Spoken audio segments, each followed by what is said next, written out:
Going through the book, looking at, what, 3 head surgeries in a year, plates in the skull, concussion, dizziness.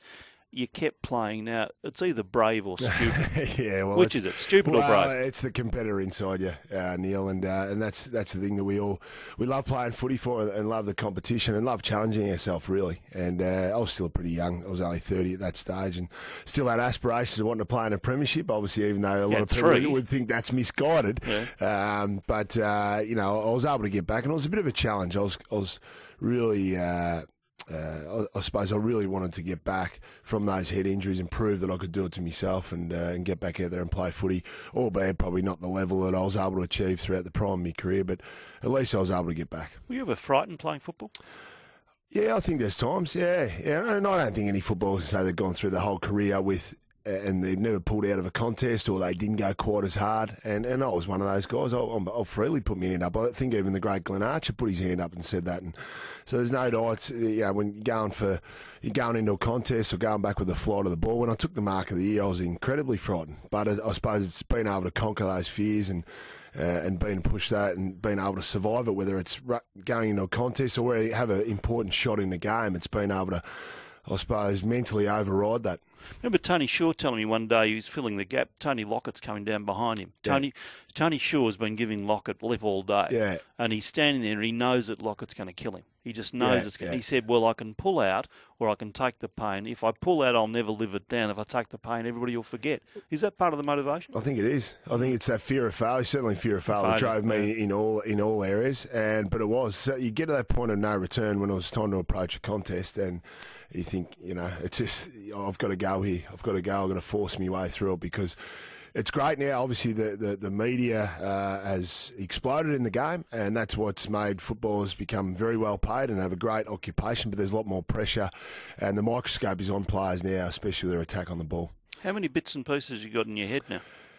I'm down to about 15 plates and 64 screws, I think the last count was, Neil. But of course, can you feel them? I can feel a few of them. Yeah, I've got one that wraps around the left part of my chin. That's it's like a bull bar, Neil. So and I feel a couple around my eye. But most of them were from the one accident back in 2011, where I didn't have it wasn't a severe concussion, but it was just a 1 in a million accident where I got hit by Luke McFarlane with an accidental knee, and my face virtually collapsed. It was akin to a car accident, I suppose, and they put me back together and did a great job. How could you do that to your wife? I mean, you described how she's there mopping up the blood and she's just waiting for another. Yeah. I mean, seriously, I remember talking to James Hurd about this once. He said football's a bit of a selfish game.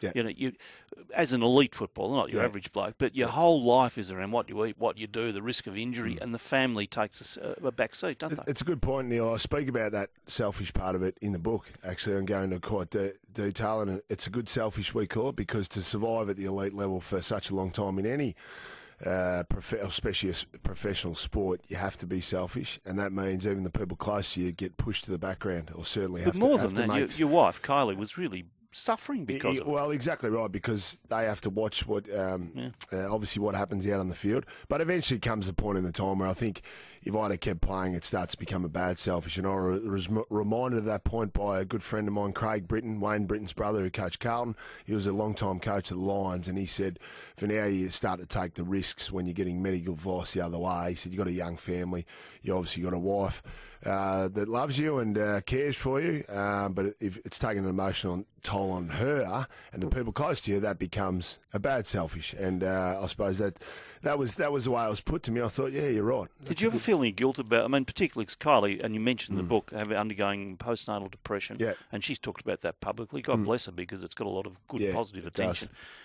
But you're a prick in the middle of that. Yeah, that's right, I was. And us guys, we get wrapped up in our own world, Neil. And for me, that's one of the things when I talk about Kylie, it's one of the things that I didn't really understand that depression, so I've had to educate myself about that.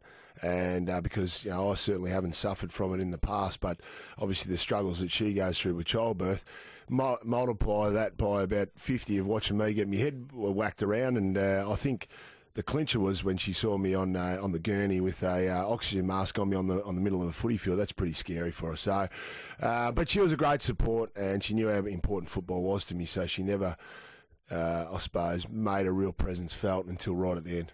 What did she say? Quit?